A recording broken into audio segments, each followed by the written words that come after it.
দর্শক, আমি এই মুহূর্তে দাঁড়িয়ে আছি ২৫০০ উপজেলার যে দ্বীপ অঞ্চল কালাপাহাড়ি ইউনিয়নের একটি গরুর হাটে। আর এই গরুর হাটের নাম হচ্ছে রাধানগর গরুর হাট। আজকে কিন্তু এই রাধানগর গরুর হাটে মূলত একটি যে গরু আমরা দেখতে পেয়েছি সেটা হচ্ছে আমার ডান পাশে, ঠিক হরিণের মতো তার গরুটা। আমরা একটু গরুর সম্পর্কে একটু জানতে চাই। এই গরুর নাম কি দিয়েছেন?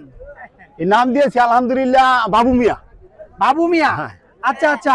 দর্শক, এই গরুর নাম হচ্ছে বাবু মিয়া। বাবু সাহেব নিশ্চয়ই অনেক আদর যত্ন পেয়ে লালন পালন হয়েছে বা বড় হয়েছে। দর্শক, দেখতে পাচ্ছেন বাবু মিয়ার কার্যক্রম কিন্তু নিশ্চয়ই বাবুর মতো, তাই না? বাবু মিয়া আসলে কি খেত?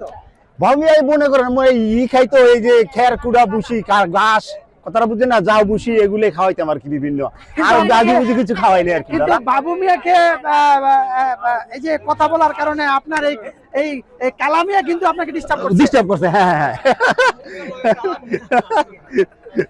ঠিক আছে ভাই। এইবার বাবু মিয়া প্রতিশোধ নিয়ে নিল। হ্যাঁ ঠিক আছে।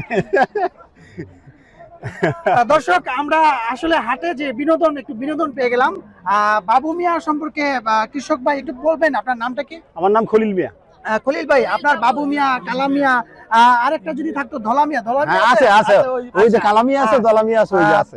খলিল ভাইয়ের কাছে আসলে বাবু মিয়া, কালা মিয়া, ধলা মিয়া, লাল মিয়া সবই আছে। আছে আছে, আমার বড় ভাইয়ের নাম লাল মিয়া। আচ্ছা দর্শক, গরুগুলো কিন্তু আমাদের কাছে অনেক অনেক সুন্দর এবং অনেক দৈহিক কাঠামো আমরা দেখতে পাচ্ছি।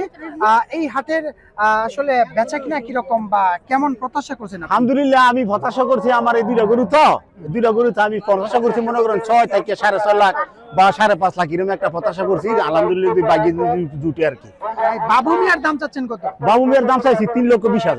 3,20,000। এটার ওজনটা আনুমানিক কত হতে পারে?